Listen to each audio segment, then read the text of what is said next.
This is How About That Podcast, a show dedicated to all things Dallas Cowboys. With both objective and subjective perspectives, How About That Podcast is your place to hear about America's team. Now, here's Joseph Hoyt and Danny Morales. All right, Dan, I want to start off this podcast with a question for you. Do you have any idea if you have a brain-eating worm within you? I cannot confirm nor deny, but I would assume I don't. Is that the worm speaking for you, or what? Is that the SCOBY? Has the kombucha gone all the way up into your head? Is this a Robert F. Kennedy connection you're making here? Obviously, it's a Riff F. Kennedy, because that is wild. When I saw that headline, I was like, this is insane. And it got me thinking, and there's been a lot of memes about this. Have you ever seen Veep? Seen what? Veep? No. The Julia Louis-Dreyfus, where she's the vice president. That show? No? Nope. Not ringing a bell? Not ringing a bell. Anyways, it's kind of like The Office, but like with like the White House and kind of West Wing, and it's very funny, but they also it's a commentary on some like situations that would happen in the White House or in Congress, and just how ridiculous it is. This felt like something right out of that, where like the PR team is scrambling, like, okay, how do we change the narrative about RFK Jr.'s brain-eating worm? No. I literally woke up this morning, turned on the news, and that was the first thing that was on. And I'm not sure if that's something you want to be telling people as you're trying to make a push for presidency, that you've had a brain-eating worm that is the reason you had brain fog, but whatever helps the cause. It blows my mind. And I know me and my fiance were kind of talking about this morning. We're like, how does that even happen? And the idea kind of makes your skin crawl a little bit. So sorry to start this podcast with a skin crawly worm brain eating riff, but that blew my mind. So did he ever say the route that this worm took to his brain? Was it via food or tropical waters? What was it? I think like conventionally, which is wild to say conventionally about a brain eating worm, but I think conventionally it's via food.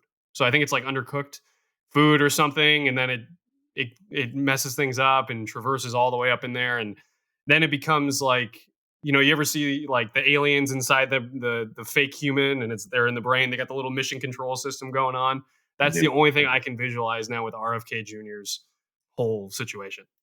When you said how food was cooked, when you order a steak, Joe, how do you order your steak cooked? Don't tell me you're a well done guy. No.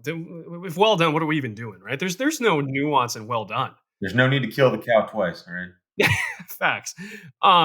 So I usually, unless it's like a really, really good steakhouse where I like can trust it, I'll usually go medium, because that kind of gives a little bit of like, give and take for either way. Where like, okay, if they cooked it a little too long, it's medium well, which is not the worst thing in the world. I ideally like medium rare. That's my ideal zone. If I'm going to Albernates and Dallas, so that's exactly what I'm doing with my steak. I'm a medium guy unless it's prime rib. Shout out to the House of Prime Rib in San Francisco. So I've never been. Really? You're missing out. They got Yorkshire pudding. They got 3 stages of horseradish, mild, medium, hot. And then their Manhattans are, you got to go. Manhattan or old fashioned? Manhattan. Really? Wow. It's not even close. It's not. I think we had Manhattans before we went to something during your wedding weekend, right? In San Jose? That was my signature drink at the wedding, the Morales Manhattan. The Morales Manhattan. Was there anything new to it, or was it just a Morales Manhattan? No, and that's what ultimately led to my best man's demise when it came to his speech. Oh, I was wondering when the speech would come up in the podcast. He publicly humiliated himself in front of 200 people, but okay, it made for a good story. It was a pretty funny story. Can I tell one piece of that best man speech? Yeah, but before you do, I want to preface this with Hoyt, with the editorial journalist background, proofread this whole speech and gave this thing the okay. So that makes his editorial skills a little questionable. But to your part, Joe, go ahead. Okay, so one rebuttal to that, because you cut off a little bit, but I think I know what you said. I told Andrew not to do certain things, and I told him, hey, you should probably cut that out. But also, as an editor, you're trying to have them have freedom to be themselves. So he said one joke that I'm not going to repeat on this podcast. that I told him you should axe that, and Manhattan up Andrew ended up running with it to, anyways.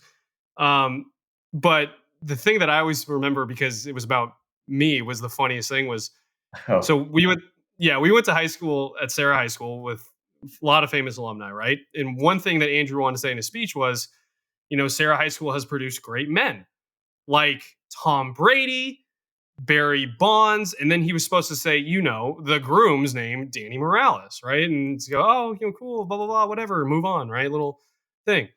He had that written down in his speech. Instead, he goes, Sarah High School's produced great men: Tom Brady, Barry Bonds, and Joseph Hoyt, and then stops.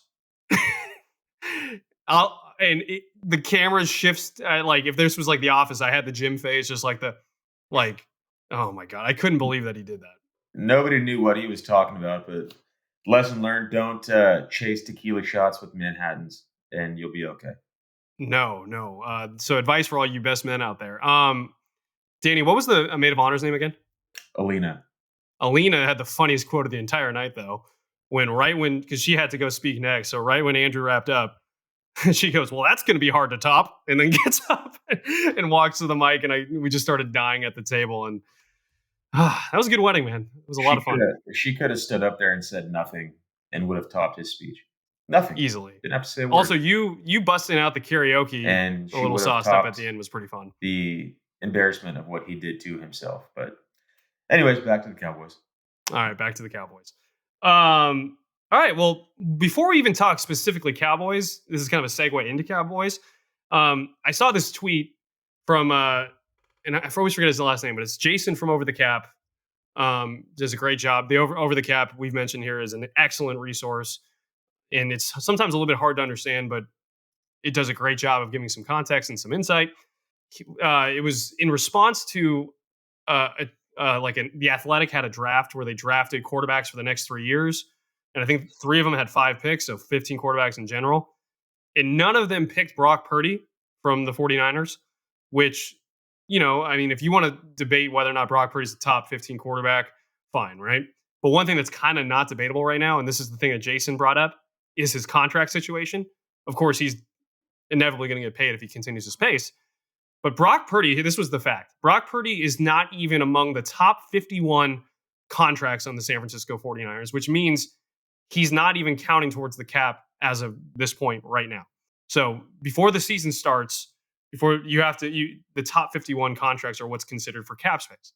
By the time the season starts, you have to get underneath with the 53. So that's when your active roster entirely counts. But right now, Brock Purdy's literally not even counting towards the 2024 cap hit for the 49ers. His cap hit is just over $1 million. So, Danny, it got me thinking, what if the Cowboys had that situation? What if Dallas had a starting quarterback that wasn't even among their top 51 contracts? Reminder, Dak Prescott's cap hit was $55 million with a renegotiation, got down to about $50 million. So let's just say, for the sake of this argument and this exercise, you have $50 million to spend at the start of free agency this offseason, Danny. You have the chance to really go all in at that point. What are you doing? A couple of things, but first, you're telling me Brock Purdy makes less than Jake Moody? Correct. That is insane. Third round pick, Mr. Irrelevant. It's always funny how the Niners can botch so many draft picks and they're still like at the top of the NFC every year. But they might be the most boom or bust draft team, I swear. And it's never the first round. They never hit in the first round aside. Well, they hit Ayuk and then they hit on Bosa. But how do you not hit on Bosa at 2? So I have a question to your question. Is it what I would do or what do I think the Cowboys would do? Very different answers. I mean, I kind of want to hear what you would do. If Jerry Jones called you and said, Danny, we're giving you the keys to the kingdom, you're running this thing. Well, I would tell him to retire. First of all, that's the first thing I would tell him. But if it wasn't me and if it was the Cowboys, I don't really know how much differently they would have handled free agency, because historically they just don't spend the big money. So that would be interesting to see if Jerry had all that cap space and flexibility, to see if he actually maximized it for once. I don't think he would have, but we'll never know. Myself, what I would have done is definitely go after defensive line, because I think that was one of the strongest positions in free agency. And the first name I would have looked at is Christian Wilkins. Obviously, a difference maker on the interior. He helps against the run game. He provides pass rush. He provides a lot of what the Cowboys needed. But at 4 years and 110 million, that's pretty steep for a defensive tackle. Granted, he can do a lot, 3 technique, 5 technique. Um, but the one name that I would have probably gone, quote, all in for is Danielle Hunter. And I thought that was a match made in heaven, him reuniting with Zimmer, bringing him back with his old buddy, put him on the edge across from Micah Parsons. It's quite a formidable duo. That's who I would have gone for. Anyone else? I mean, because the other, I think so. Okay, let's say you went out and signed Danielle Hunter, right? Yeah. Because one thing about that situation is the Cowboys didn't have money to even be in that conversation. But what if they were? No. Maybe he signs the same deal to go play with Mike Zimmer. Which I think is a real possibility that if the money matched, granted, I was never part of those conversations. I have no idea if he ever wanted to come to Dallas, but it kind of make you think if the money was the same, he would maybe prefer to be back with Zimmer. I don't know. Yeah. So let's say hypothetically, $25 million cap hit in 2024, which leaves you with another $25 million left to spend. And let's say also for the sake of argument, that right now they're in the same situation they are with Dak, with CD, and with Micah in terms of they haven't extended them yet. So this money is going all in this offseason. So they have 25 million left. Dan, are you making any other pursuits once you sign Danielle Hunter? Are you getting a running back? I I'm a big believer in the young running back on a rookie deal. Get the best 5 years out of them because historically running backs are their best on that rookie deal. But also knowing that you weren't going to draft a running back the way the draft went out. Oof. Knowing I that that changes everything. Yeah, because let's just say hypothetically that the same thing happens unless you do something in free agency. They pass on a running back in the draft and they sign Zeke. Oof. Well, then I think the match made in heaven would have been Derrick Henry. But even with that, it's like, how much do you pay him and how much does he have left? I think he's got, I don't know how much treads left on the tires with the way he plays and the way he runs. Like, you can't sustain that for late in your career, I don't think. Um, with how much they're paying Zeke, I, I guess I'm okay with that. I would have rather addressed the defense. And I don't hate the Eric Kendrick signing, but it just shows how much cap space they had and what was available. You're telling me I got 25 million, I'm going out and I'm getting someone like Patrick Queen or Aziz Al-Shaair for a little bit less. I think those are a little more of a difference maker on defense than Eric Kendricks. Granted, Eric Kendricks knows the system. Um, he knows how Zimmer likes to run his D, so there's that familiarity piece to it. But I think if you have Patrick Queen in the middle with Damone Clark, DeMarvin Overshawn, I think that is a much better, much better middle year defense than what we currently have. Okay. So for the sake of argument, let's say you went out and got Patrick Queen, right? 3 years, $41 million. So, according to my math, we're talking about $13, $14 million. So now we're down to 12 million dollars left. My question for you is, do you then go out and sign, and this could be a segue to our next topic, but wide receiver 3, now you've got rid of Michael Gallup. Do you get an upgrade there? Or do you re-sign one of your own free agents that departed? So we're talking Tyron Smith, which if you re-sign Tyron Smith, that didn't stop the Jets from drafting a tackle in the first round, but it does make the idea interesting of what would have happened then subsequently after that in the draft in the first round. Do they still have Tyler Guyton? That'd be interesting. What would you do? Are there any free agents where you're like, you know what, honestly, I wish we would have re-signed him and got him back? I mean, considering that Tony Pollard's only making $8 million a year in Tennessee, I thought he was going to get paid a lot more than that. So to see how much he's making, I would have liked to re-sign him. Dorrance Armstrong, I'm a huge fan, but I think you can replace that production, and hopefully Marshawn Nealon can do that. And Tyron Smith is one of my favorite Cowboys of all time. I would have loved to see him back, but you also have to realize that it might be time for a change at the position, and so it's kind of a bittersweet farewell. But I'm okay with him departing for what he got paid.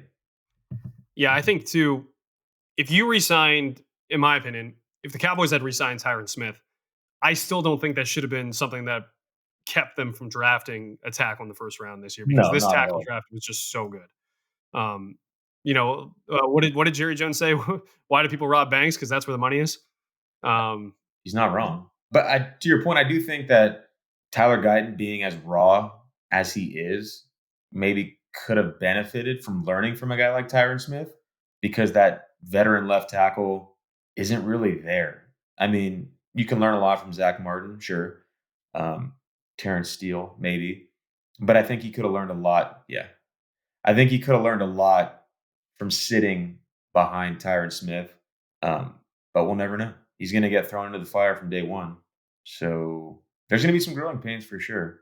I know, and once the season gets closer, we're going to talk about projecting what those growing pains are actually like. I do think it's not an accident that he's right next to Zach Martin because to your point, I think that's some veteran leadership in the locker room. I'm talking about. He's lockers right next to Zach Martin's. I think that will be a way to kind of get some of that leadership and just that constant, mentorship. I think one thing that gets forgotten is everyone's focused on the left tackle position, the center, and I think people are forgetting that Terrence Steele didn't really have a great year on the right side. And because there's such big holes elsewhere, it's kind of getting swept under the rug. But let's bring a little light to the situation that the Cowboys weren't very good at right tackle last year. I don't have his PFF numbers or his stats in front of me, but just from watching the games, Terrence Steele got beat a lot on that right side. And he seemed like a liability at times. And for how much he's making, you would expect better production from that side. So, I mean, based off his contract, I would assume he's locked in as a starter. But is it out of the question to think that he could get beat out in camp by someone that we're not even thinking of that could start at right tackle? I think that's a stretch, in my opinion. I don't think it's a stretch though to say that this is a prove it year for Terrence because if you look at his contract structure, the Cowboys could get out of that deal next season after this season. I believe. Let me go to our friends at Over the Cap again, sponsored by Over the Cap. He could be a pre-June 1st cut. Let's see. Well, if they cut him post June 1st after this season, so they would save $14 million in the cap and it'd be a dead cap hit of $3 million for over 3 years. So I think he'd be $3 million for the next 3 years, something like that. Long story short, that is an affordable way to get out of that if you need to. You So could cut him this year, you're saying? June 1st of this year? no, after this season. Okay. So that's what I'm saying. This season, I think he's their right tackle and good to go. But to your point, he did not play well last season. And you know what? He's another guy. I said that about Zach Martin too. He's another guy that he'd be the first one to tell you. And just like Tony Pollard, and this is something I think people forget about DeMarvin Overshown too. And I think the world of Overshown just based off preseason. I'm really excited to see what he can be, right? But at the end of the day, medical technology's come a far way, but it's not a guarantee that you just step back on day one once you're fully cleared and be the same exact player you were before an injury. And I think with Terrence Steele, we saw that. I think he got better by the end of the season. There were points that were pretty bad. And it was pretty clear that he was not feeling right post ACL injury. Same thing with Tony Pollard, which is why, to your point, I actually think at $6.75 million, I think AAV for Tony Pollard, if they would have brought him back on that number, I actually would have liked that. And also, I mean, the point about that too, you could have even brought Zeke back too, because I think Zeke needs. And we'll talk about this a little bit later. I did a film breakdown. I watched every single snap from Ezekiel Elliott last season, and my takeaway is it was actually better than I came away better than feeling better about that signing than I was going into it. But I thought it was pretty clear that he also needs a running mate, and I think a healthy Zeke and a healthy Tony Pollard, you might be able to replicate 2022 in terms of running production. But it's pretty obvious after what you watched that he is no longer an RB1. It's just not there. No, and he's not the same guy. I had one clip in there from 2021 where you see the speed, and we'll talk more about this later, so this will be a tease to that. You see the speed in 2021. In 2023, he is not an outside runner at all. There's one play I have in my film breakdown, and I don't even know who the Saints defensive tackle is, but the Saints defensive tackle chases him down and blows up a play for a 5-yard loss. The only time Zeke Elliott had negative yards rushing this past season was when he tried to do something that his speed wouldn't allow, or a defensive tackle completely blew up an A-gap. TJ Watt, for example, had one play. DeForest Buckner had a play, just destroyed him. But otherwise, though, he's a guy that always was falling forward, and it seemed like he understood the limitations to his speed more. Maybe I don't know if he had that in 2022 with the Cowboys. In 2023 with the Patriots, it looked like that. Once we get to that segment, we'll bring in Joey too, because Joey saw some Zeke with that too. Anyways, going back to the original point, Terrence Steele might be on a prove it deal essentially this year. Do you have in front of you the contract that he's on? By Terrence chance? Steele? Yeah. Yeah. So they signed him to a 5-year base contract of $82.5 million. Fully guaranteed. Yeah, this is fully guaranteed 23.5. So they signed him to a 5-year deal. Was he only in his second or third year at the time? So he wasn't even up for a contract? Well, he was an undrafted guy. Hold on. I don't know. So here, let me go to history. 1, 2, 3. He had 3 years accrued, so he was going to be a free agent after his fourth season. So similar to CeeDee Lamb right now, playing on a 5th-year option. That same timeline. Oh, okay. So I was going to say it's funny how the Cowboys are criticized for waiting until the final minute to get deals done and putting themselves in holes. But I thought that they had signed Terrence Steele earlier on than what they actually did. So it's just funny where they decide to give their contracts out to, because at the time, even when they signed Terrence Steele to what they did, it didn't make a whole lot of sense to me. Yes, he showed signs and glimpses at right tackle, but I don't think he warranted that contract that he received. But this is also a really good exercise, Danny, and a good kind of explainer to fans. When you see contracts, don't just look at the entire, 5 years over $82.5 million, right? Because in your mind, you're like, man, that's a lot of money. Yeah. The only thing that's guaranteed in contracts in the NFL is guaranteed money. Right. And so, like, for example, I'm going to give you a breakdown. Here are some guaranteed numbers for salaries for the top offensive tackles. Ready? Andrew Thomas, $67 million guaranteed. Laramie Tunsil, $50 million guaranteed. Chris Lindstrom, guard from the Falcons, $48 million guaranteed. Robert Hunt, $44 million. He signed this offseason. Penei Sewell just signed this offseason, $42 million. Jordan Mailata signed this offseason, $41 million. Trent Williams, $40 million guaranteed. Zach Martin, $36 million guaranteed. To get to Terrence Steele, you got to go all the way down to the same kind of category as we're talking Ryan Jensen, Charles Cross, Kevin Dotson, Evan Neal, Colton Miller. Long story short, I think the reason they were able to get that signing done early is because it behooved them, because it wasn't going to break the bank. So if CeeDee Lamb wanted a salary that said, hey, I'll be the 20th best guaranteed money wide receiver in the league, right? And obviously that's a little apples to oranges, because CeeDee's clearly a top 3 wide receiver in the NFL, but in a former first-round pick. But long story short, I don't know how much leverage Terrence Steele had, especially coming off an injury. And it made sense. They're like, hey, this guy, we like his potential. Why don't we sign him to a 5-year deal worth a guaranteed about $25 million, which in theory, Danny, makes it seem like a 5-year, $5 million per year deal. Which, especially considering the names that you're throwing out there, like the Charles Cross and the Jensens, like that makes me feel a little more comfortable about the type of people that he's getting paid the same type of money as. That feels a little bit better. So it feels. Long story short, that's a risk worth taking. That's a bet. That's a gamble worth putting money down on. And it might not work. And if it doesn't work, after the season, you kind of wipe your hands clean and say, hey, it was worth the investment and the risk at the time. It failed, but you feel comfortable with that one, because at the end of the day, Terrence Steele didn't have leverage. The problem right now with Dak Prescott, CeeDee Lamb, and Micah Parsons, and with the Cowboys conversely, and I'm not excusing them for not signing him earlier, but those guys have leverage and they know it, and they're not going to give that up. So the only way they're signing early is if the Cowboys blew them away, which the Cowboys do not want to do. Other teams will do that. And to be honest with you, I think for certain players, it's a smart strategy. Just give the guys what they want. I mean, to a certain extent.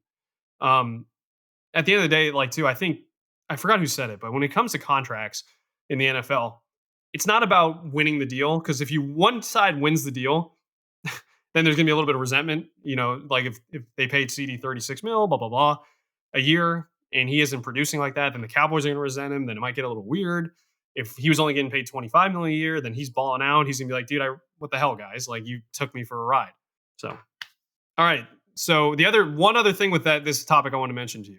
Do you resign Stephon Gilmore if you have that money? I would do it. With their current cap situation, or if they had more money? No, if they had that money, I would. That's the guy, to be honest with you, I would have gone out and made a priority in terms of re-signing. I mean, sure, it wouldn't hurt to have him back. Is Stephon Gilmore the Stephon Gilmore of his prime? No. I think we saw very evidently last year that he is not the player he once was. But there's still a lot left in the tank. And again, that veteran presence goes a long way. I'm honestly shocked that he's still not signed. I don't know if there's something medically, if there's something, I don't know what's going on, but I think he's a serviceable corner at worst. And you can stick him out there and feel pretty good about that. Yeah. No, I think, I mean, the other thing too is like he played pretty solid last season. You look at PFF numbers, you kind of just watched him. And I never came away thinking this guy was a liability. No, no.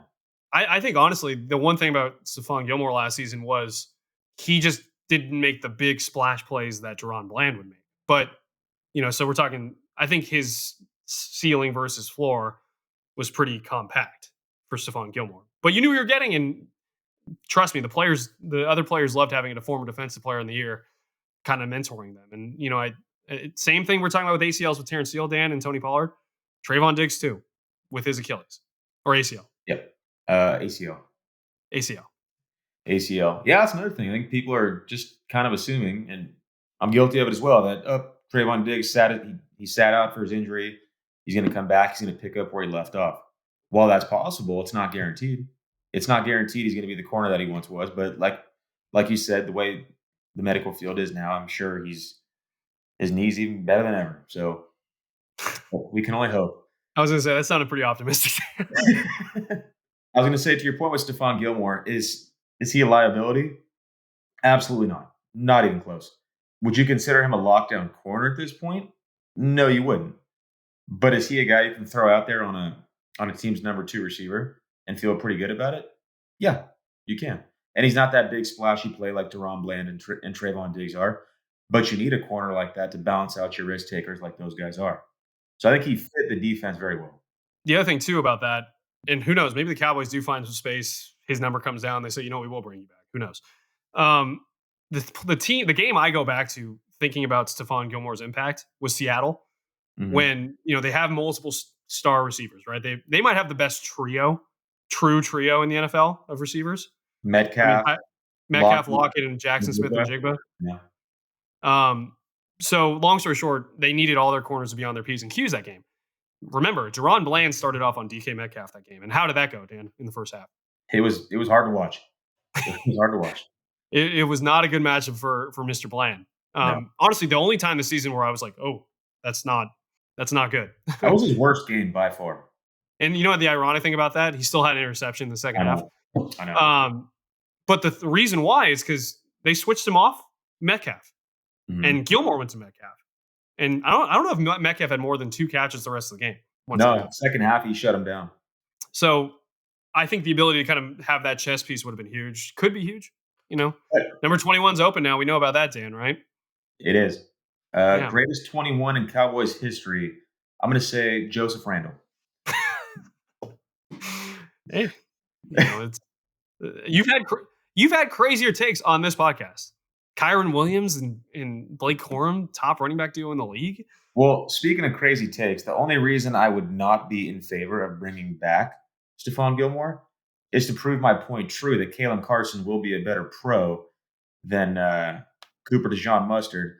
He's going to have a better career than him. So I'm so curious. I'm going to be watching Cooper DeJean Mustard very close this season just for that reason. I mean, okay. It's going to be another one of those told you so moments. What gives you so much faith in Kalen Carson? A guy, remind you, who's went on the field, has been a really, very talented player, hasn't played one full season healthy. It's one of those things where I just can't explain it.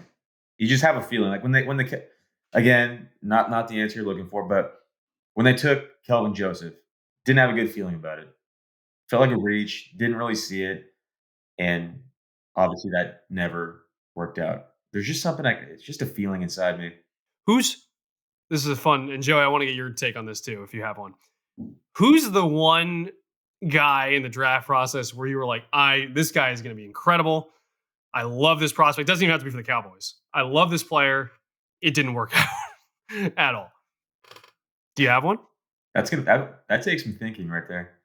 I know. Here, why don't we come back to that one? Because that's a good thought. Maybe if you have one, just write it down later. We'll figure it out.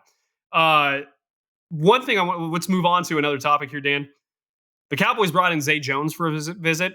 Mm-hmm. He's been on a tour of visits.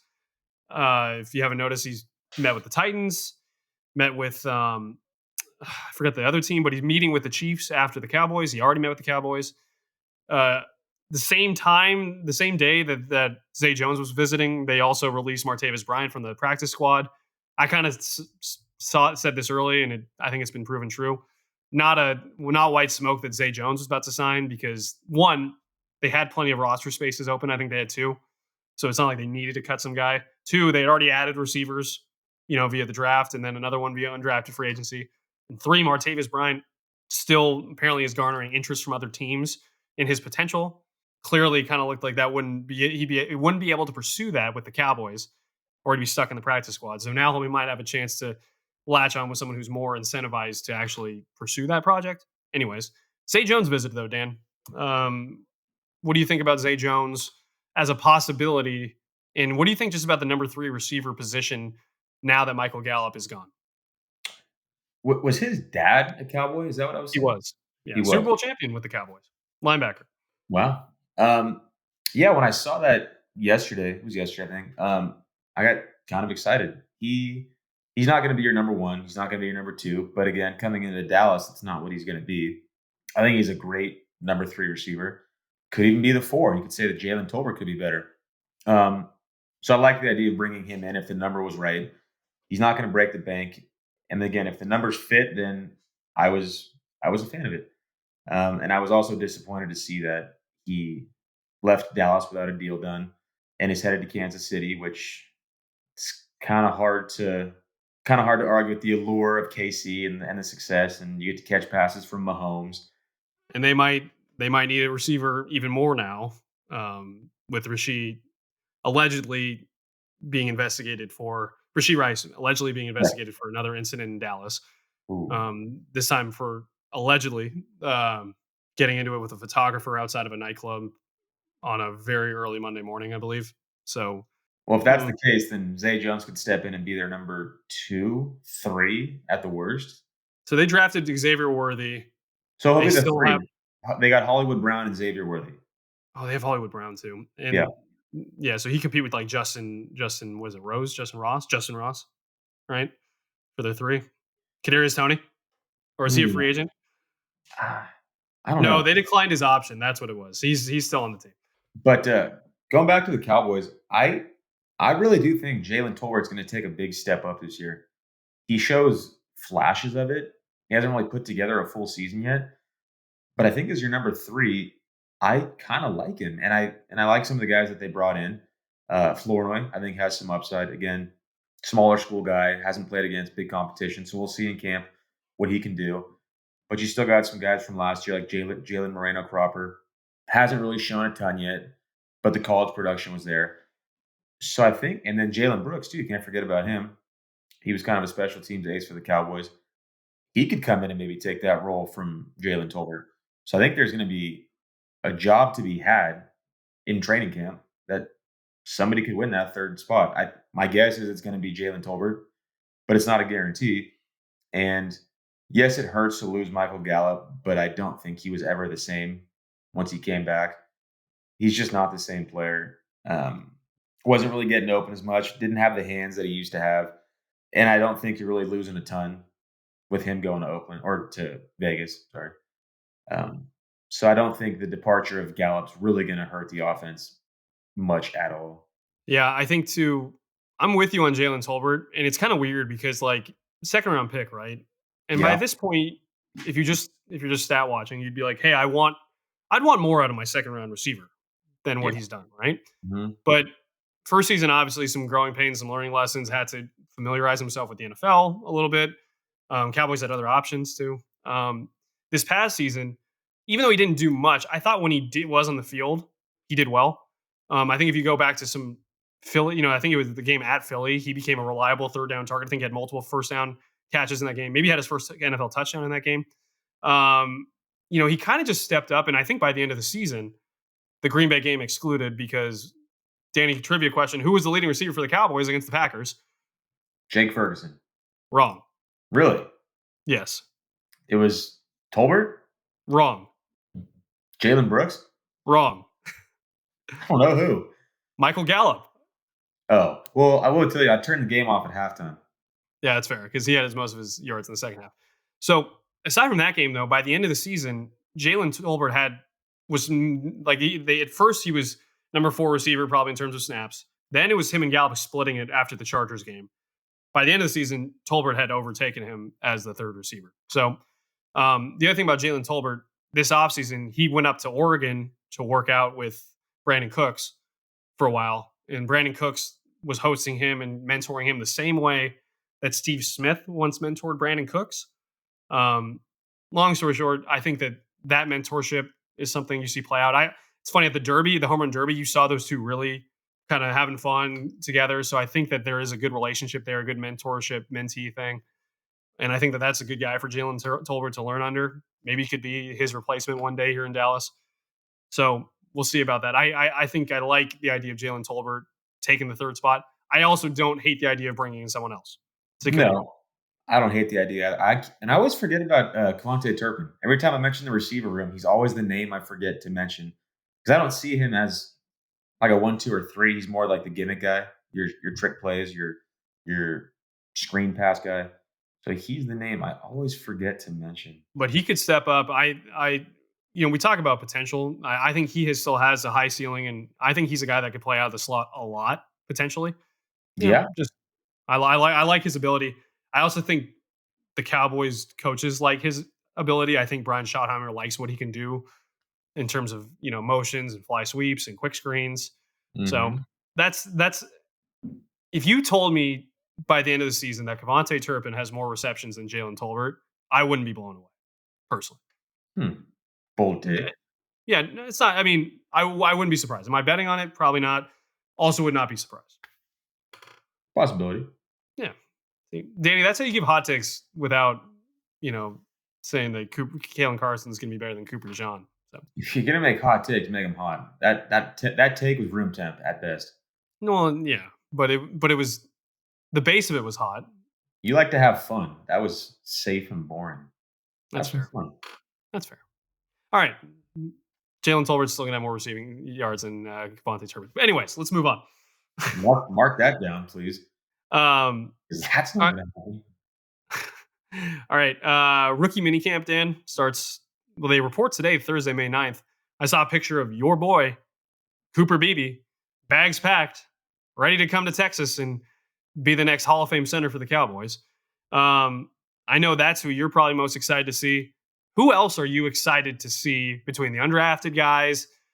Maybe if there's even a minicamp tryout guy that you like between the draft picks. Who are you excited just to see in a Cowboys uniform for the first time via rookie minicamp? It's funny when you said Cooper Beebe was getting all packed up because I just picture in my head like he's got his hard hat and his lunch pail, and that's all he's bringing to training camp or rookie camp. He's just one of those guys. Got his boots on. He's just ready to go. He's got the steel toe boots. He's got he's ready to go. Put him in. So he's obviously my number one. Aside from him, Tyler Guyton is like the easy answer. He's got all these expectations, but a name that I want to see is Leafau. And the reason I say that is because I think at the time to many was a reach. He's not the linebacker I thought that they were going to take. To many, he wasn't the best receiver on the board. And I thought that was going to be the pick where they would use it for a running back. So hopefully he proves me wrong. I want to see what he can do on the field. I want him to prove all these doubters wrong, that Mike Zimmer knows what he's talking about. He took the right guy. And he'll have a better career than Peyton Wilson and Gray, who were on the board at the time that I thought they should have taken. I'm not saying he will. Settle down, Joey. That's not what I'm saying. But I'd like to see what he can do. I want to see what Zimmer saw in the tape, in the pre-draft process, that's making him want to pound the table for this guy. Well, I think we know what he likes about him. He said it on his call to him. He said that you were the only guy that could tell me everything else that everyone on the defense was doing in game film, in terms of interviews and pre-draft stuff. So smart player, right? And the other thing about Maris that I find just very interesting, right? is if you look at just his scouting reports and other people's scouting reports and PFF, and if you kind of just watch him a little bit, more of a cover guy than a run defender, right? Even though he possesses run defending abilities, he's quick. He's faster on tape than he is on his 40. He looks faster on tape at least. He flies around, but the other thing too is he kind of flies around recklessly. Is the kind of the word I would use. Um, I think in terms of tackling too, big ankle guy that just kind of doesn't necessarily have a lot of secure tackling technique. Um, so one thing I think it's interesting about though is I think he has all the talent in the world with the flying around ability and the speed to be a really good run defending linebacker, but he needs to be able to improve his tackling. So that's one thing I'm just kind of curious to watch. So to your point though, I think he's going to fly around at minicamp and it might be fun to watch. But I think that's his best asset with what Zimmer's going to ask him to do, assuming he gets on the field, is when you watch him blitz into the A gaps, which is a huge part of Zimmer's defense. Mm-hmm. You could argue there might have been no one better in this draft class at the position than him. There's a lot of flaws in his game, yes, but that is his biggest strength. Yeah, one guy though I'm really excited to check out for at rookie minicamp is Ryan Flournoy. I just not only the story intrigues me. I mean, I still can't get over the fact that he was less than 100 pounds as a freshman in high school, and I know that's not crazy, right? I have friends that were less than 100 pounds as freshmen in high school. They also didn't become 6'1" freakazoid gym monsters that are running 4.4s and dominating the competition and playing in the NFL. So I'm very curious just to see what he looks like versus other rookies that could be around his skill set level, right? I think that's always the question when you have small school guys that have come to the NFL is, hey, what you were doing in college at Southeast Missouri State, can that replicate? So I'm curious to see what he looks like in rookie minicamp. And caveat, there's been plenty of rookie minicamp all-stars that have never played a snap in the NFL.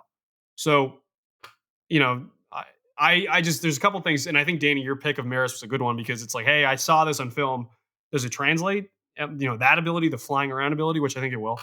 And for me, Flournoy, does that speed, athleticism, freakishness translate to a higher competition level? Any other guys in rookie minicamp you're excited? For me, Brevin Spanford is another one. It's so funny because it's like we haven't even seen we haven't seen a snap of training camp or minicamp or OTAs or anything. But he's a guy that like I'm already thinking he's going to make the roster. I'm already seeing him on the 53-man roster, considering that they didn't bring back Sean McEwen. Peyton Hendershot, we'll see. Knowing how much money they gave him, to about $250K in guaranteed money in the undrafted free agent negotiation. So that's a guy that I'm already like banking on him making the roster, but we haven't even seen him yet. So I kind of want to see him. I'm also intrigued to see one of their later picks, the tackle from Louisiana. Was it Nate Thomas? I don't see him coming to Dallas as a tackle. Again, I could be wrong, but to me, he looks like a guard. Not competing for a starting job, I would assume. But who knows? He could be your swing man on the interior and looked pretty solid in college from what I saw. I didn't dive too deep into him, but I think he's someone that could crack the 53 as your replacement for an injury. So you could do worse than him. Again, he's competing with TJ Bass and Brock Hoffman, so it is stacked against him, but it'll be interesting to see him in camp. Honestly, the depth battles on the offensive line, it's going to be I think that'll be one of the more competitive battles in camp is because not only him, like, I think you even throw Thomas in the conversation of, I think you pool all of those guys together, to be honest, because I think it's more about who could play the best, I think, in my opinion, rather than like if you're a tackle specifically or a guard specifically. Because I think in a pinch, Nate Thomas could play guard or tackle. He did it in college. Not a crazy concept, right? And I think obviously, ideally, they want him at guard. So it's like, okay, Matt Waletzko, like you're gonna have competition now at tackle for being a depth guy too. Same thing with Josh Ball. Same thing with TJ Bass and Brock Hoffman, as you mentioned. Same thing with Awesome Richards. Long story short, I haven't dove into the numbers yet, but there's going to be a competition. There's less spots than players for the depth pieces on the offensive line. No doubt. And I'm also curious to see how much Marshawn Nealon gets on the field in year one, because I've seen where he's competing with Sam Williams, but from what I've seen, they're not the same player. I don't think you can ask them to do the same thing. I think Sam Williams is going to provide you more in terms of a pass rush, But I think in terms of more of an all-around edge, maybe even a 5 technique, I think Nealon can offer you a lot more.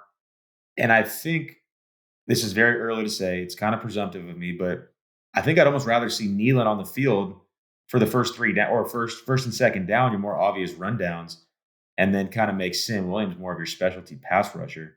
So if it was up to me, so I think he should see the field quite a bit. And I think that's being overlooked as he's going to slowly come onto this defense. But who's going to take snaps away from him? Is it Chauncey Golson? I don't know. Well, no, I think, Danny, I think you hit the nail on the head for me personally, what I'm expecting. I'm not expecting Sam Williams to replace Dorrance Armstrong. No, different I'm player. different player. I'm expecting Marshawn Nealon to replace Dorrance Armstrong and Sam Williams to replace Dante Fowler. And I think Chauncey Golson rotating with Nealon. I mean, one thing about Marshawn Nealon, we know this, had one of the most athletic combine performances among defensive linemen, right? Explosiveness, all that stuff. Here, I'm pulling up one thing really quick. I want to see something. But it's not like he was like a blazing 40 guy. It's not like he's running 4.3, right? He ran a 4.75 40-yard dash, which is, very good for a guy that is 270 pounds, right? So for perspective, you know what Sam Williams ran at the combine, Dan? 4.55. 4.46. Wow. You know what DeMarcus, this is interesting. You know what DeMarcus Lawrence ran out of Boise State? He was a lot skinnier. 4.65. 4.8. Oh, wow. Long story short, they're two different players. I don't think Sam Williams should be competing with Marshawn Nealon and vice versa. I think Marshawn Nealon is your defensive end, and I think Sam Williams is a true edge. And I couldn't agree more. That's why when I see that stuff online, I don't really understand it. I don't think that they're competing for the same job. Like, very different players, very different skill sets, very different strengths. And so maybe this is a hot take, but is it crazy to say that this is Marshawn Nealon's starting job to lose going into camp? It's not crazy. I know what you mean. I don't think, but you also know this. I don't think NFL teams operate that way, right? No. Yeah. So I think in theory, who's going to be that starting the end spot is Chauncey Golston from Dorrance Armstrong, and maybe they want to try Sam Williams there. That wouldn't blow my mind if they wanted to try him in more of an interior role. Then that could also have the versatility to go outside on pass rushing downs. Wouldn't be a shock. I'm curious what Sam Williams' run defending grades were last year in PFF. Anyways, I think Marshawn Nealon and Sam Williams, two different players. I'm excited to see Marshawn Nealon. This is a segue, Dan. You know who else is excited to see Marshawn Nealon? Mike Zimmer. Probably.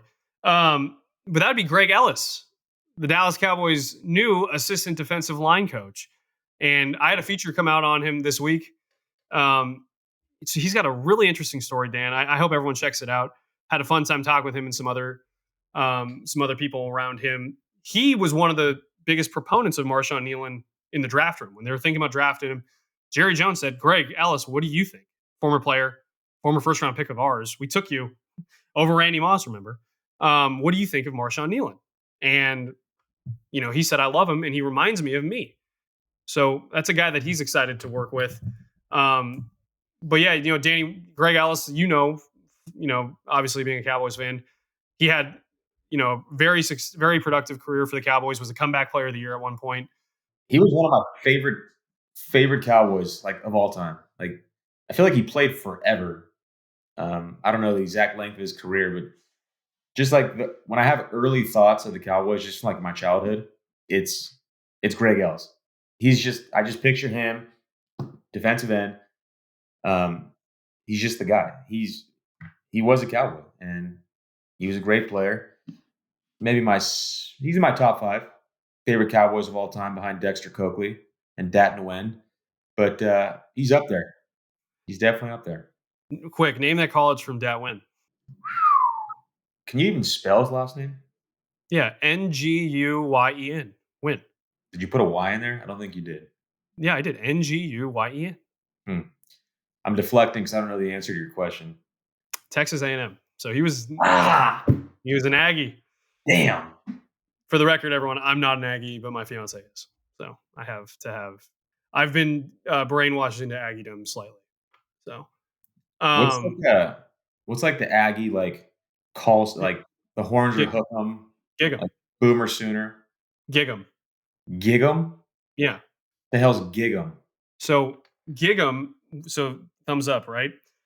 To gig something is what they used to do to like frogs, to like so they stab frogs, like like and kill them by gigging them.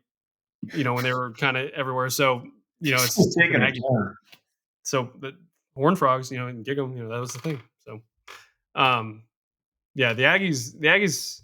It's funny because like the Aggies have traditions, and it's funny they get made fun of a lot. And like I understand why people make fun of them, but also like I understand why the Aggies love them. It's so I mean they're enamored with them, but it's a fun thing for college football teams to have different traditions. Danny, what was the tradition at Viterbo? Not much. Go to the local bar 5 nights a week. There you go. Small town America. Yeah. So one quote from the Greg Ellis feature. So for a little context, Greg Ellis retired after playing with the Raiders. He actually was given an opportunity to get into coaching immediately with the Cincinnati Bengals under Mike Zimmer at the time, who had been with the Cowboys, was in Cincinnati. Ironically, at the time, Greg had just finished playing. He's like, I know what it would take to be a coach. I need to spend time with my family. I can't do that. But he worried, hey, maybe that chance never comes back. I love coaching. I love mentoring. He was a mentor, for DeMarcus Ware, some other guys in the Cowboys. Long story short, he ends up getting back into coaching in 2020 as a favor for an NAIA school in Texas College, just to keep players on the roster. They weren't even going to play that season, but hey, can you keep them on the roster? Develops into him coaching there at SAGU, Southwestern Assemblies of God University in Waxahachie. And then this year, the Cowboys hired him to be their assistant D-line coach. And this quote, really, it's honestly one of the best quotes I've ever had someone told me in a feature. And this was from Earl Rose, who was his offensive coordinator and then at Texas College and an assistant at SAGU. And he said, quote, I often say my father, God rest his soul, was the hardest working man I've ever known. I have to say, now knowing Greg Ellis, he's the hardest working man I've ever known over my father. So kind of tells you all you need to know about Greg Ellis. That's kind of how he was as a player too. Like he didn't possess like the Micah Parsons speed or explosion or athleticism, but he was just a grinder. He's kind of like the Cooper Beebe of defensive ends.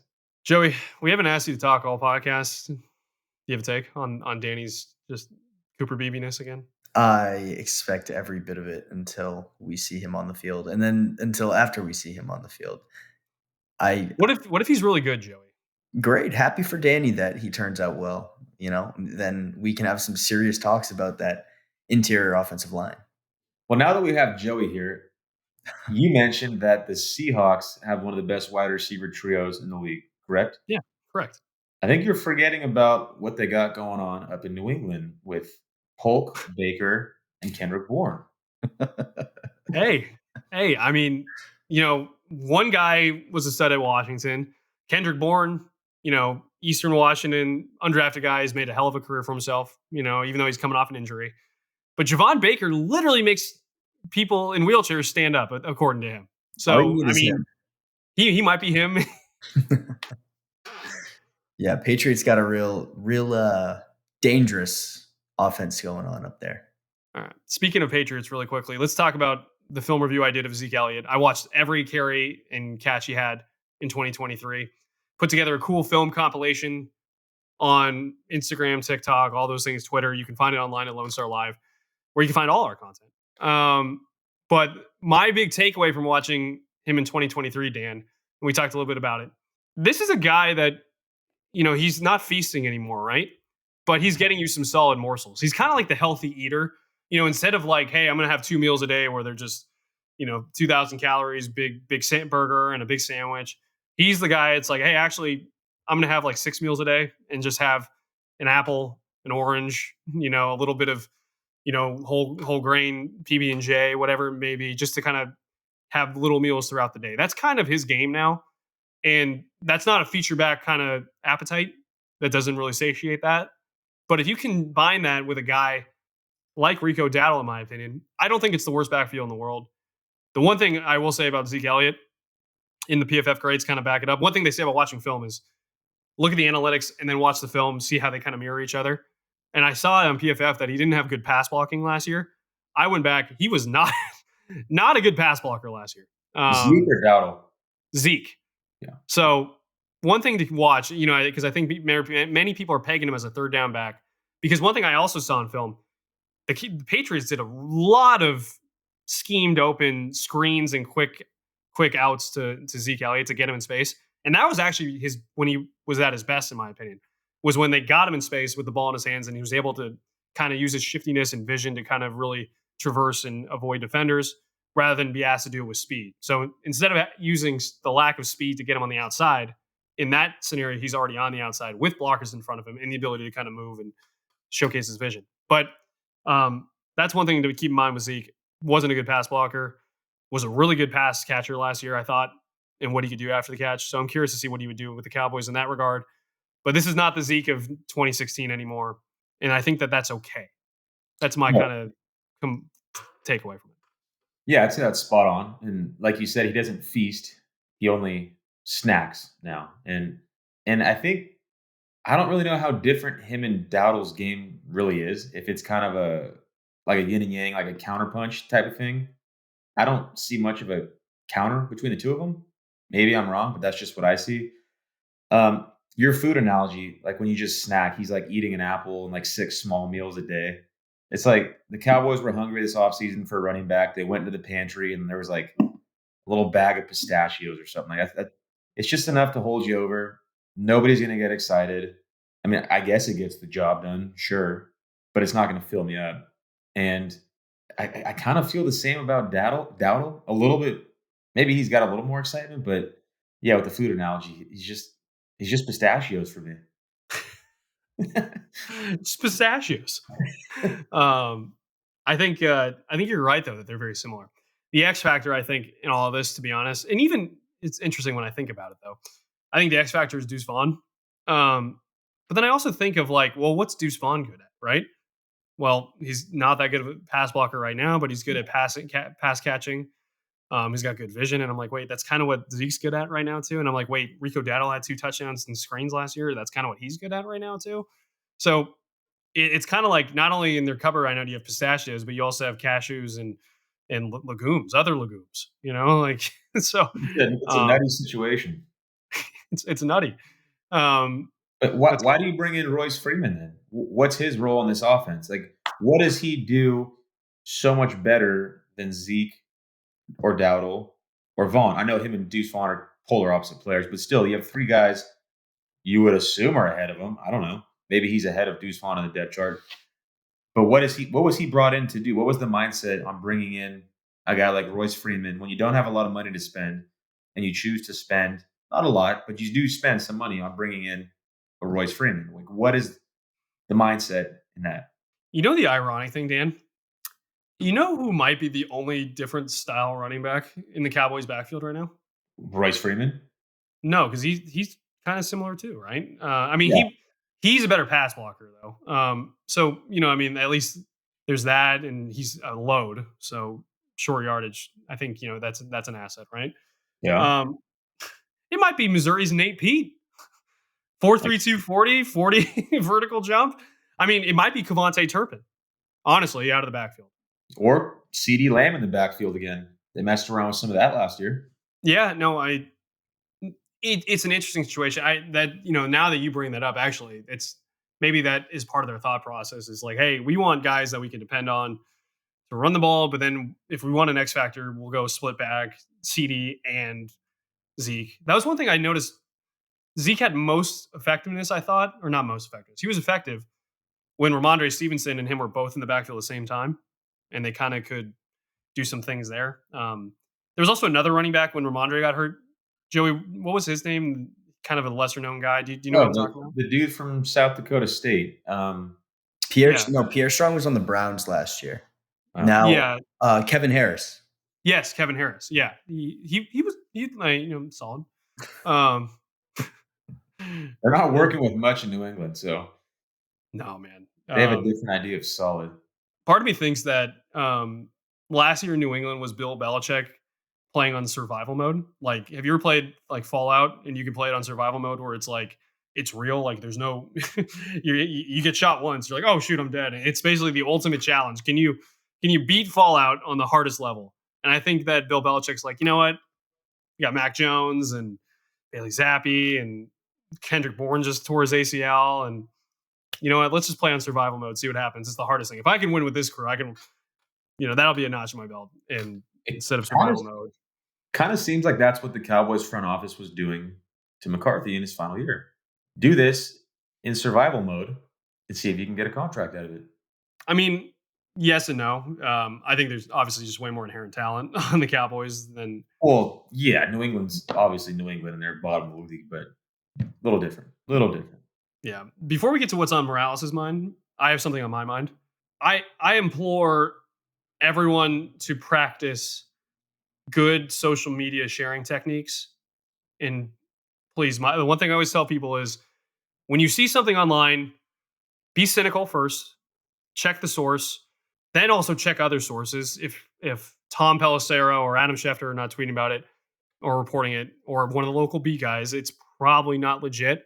The Najee Harris stuff that circulated over this week, and it's the source of it is this one guy who's now been spreading multiple lies, and it bothers the hell out of me.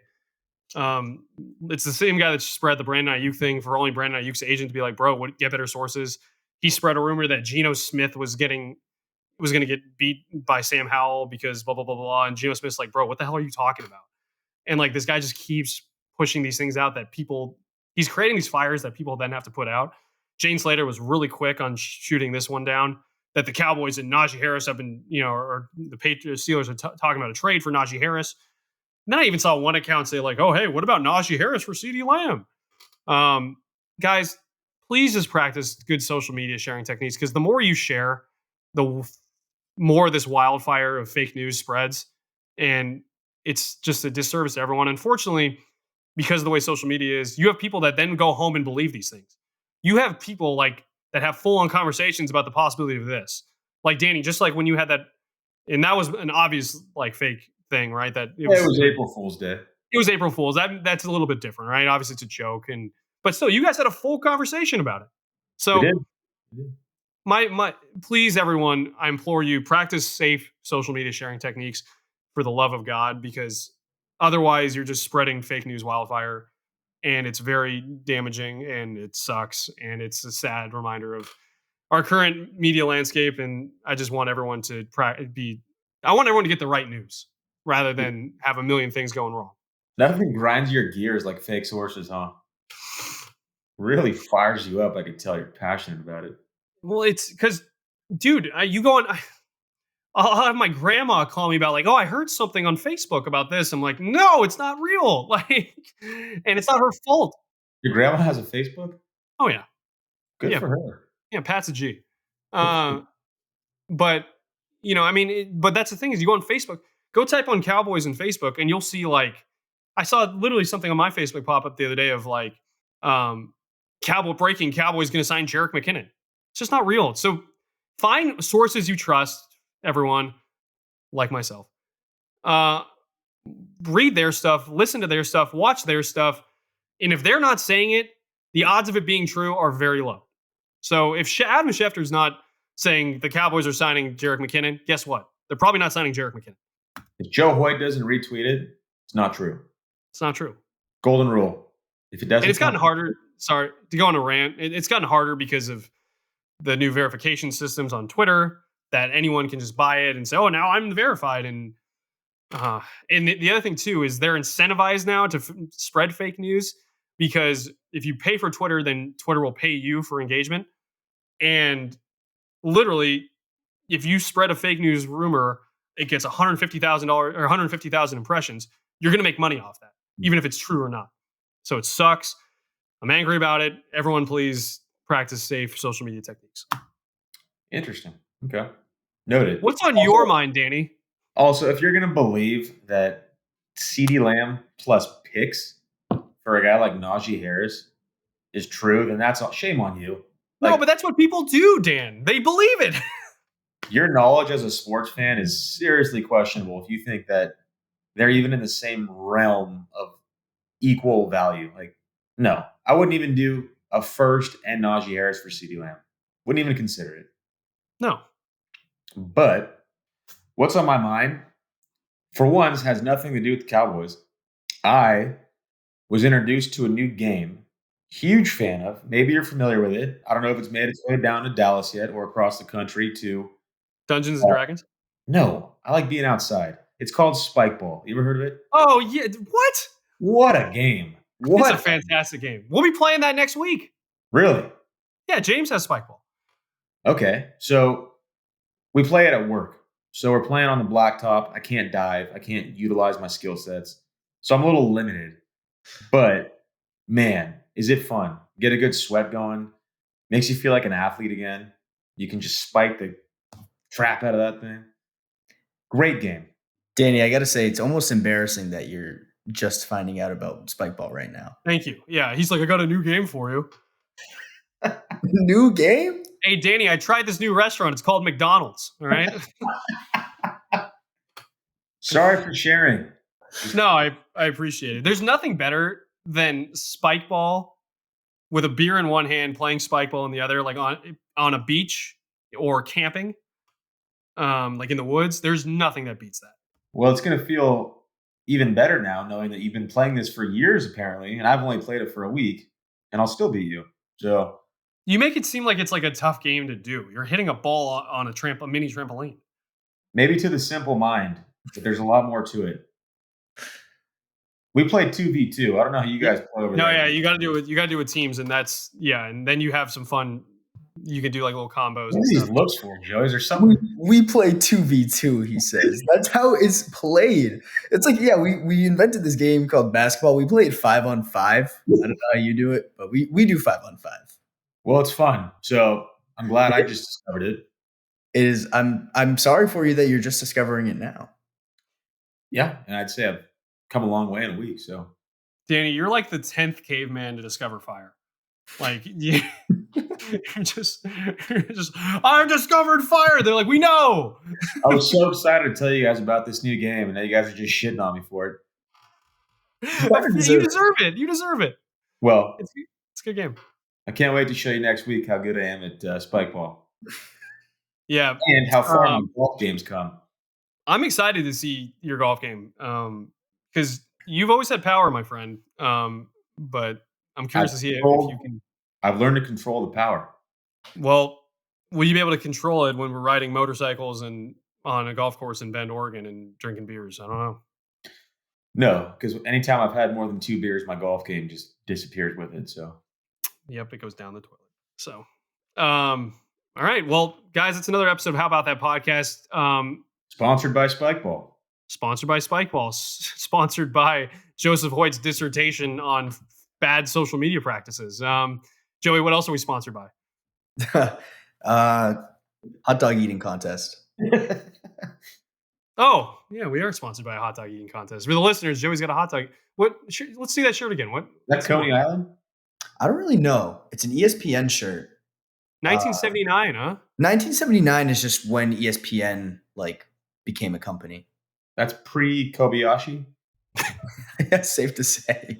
That's pre Chestnut, yeah. Joey.